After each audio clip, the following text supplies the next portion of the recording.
I'm here with disturbing news about our favorite gadgets, cell phones, tablets, Wi-Fi, etc. Putting it bluntly, they are damaging the living cells in our bodies and killing many of us prematurely. I'm Dr. Martin Blank from the Department of Physiology and Cellular Biophysics at Columbia University.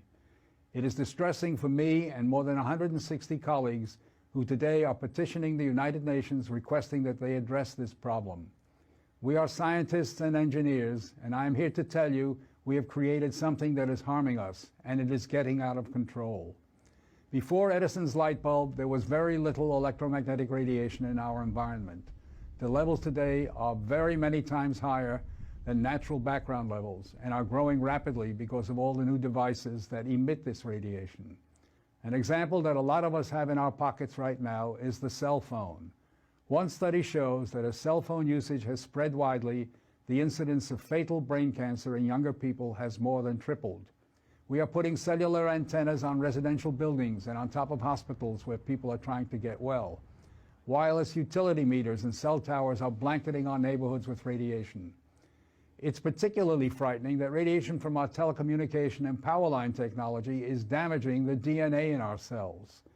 It is clear to many biologists that this can account for the rising cancer rates. Future generations, our children, are at risk.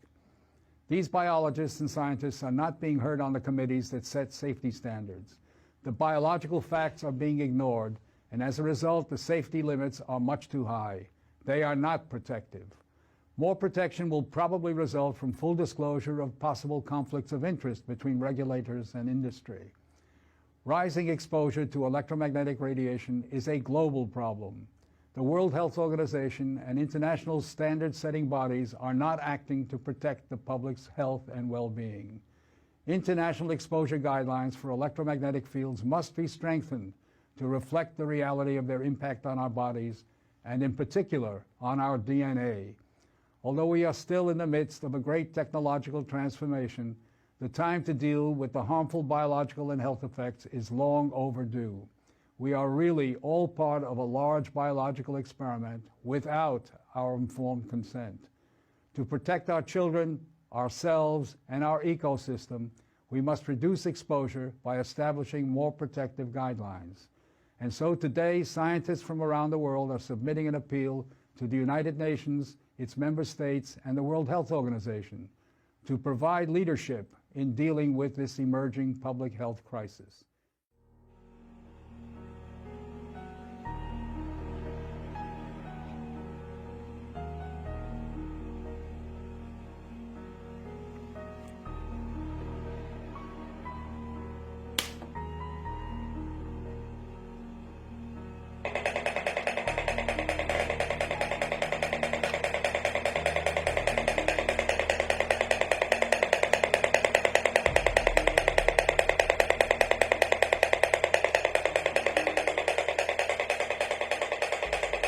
Jeżeli w domu istnieje Wi-Fi, a sąsiedzi także mają, to norma jest niekiedy kilkanaście razy przewyższająca dopuszczalną.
Wczesne badania przeprowadzone w Szwecji wykazały w latach 70., że białaczki guzy mózgu rosną nawet 5-krotnie, czyli 500%.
Mam już 5 chłopców w rejonie powiatu opoczyńskiego, od 15 lat do 20 paru, bez jajek.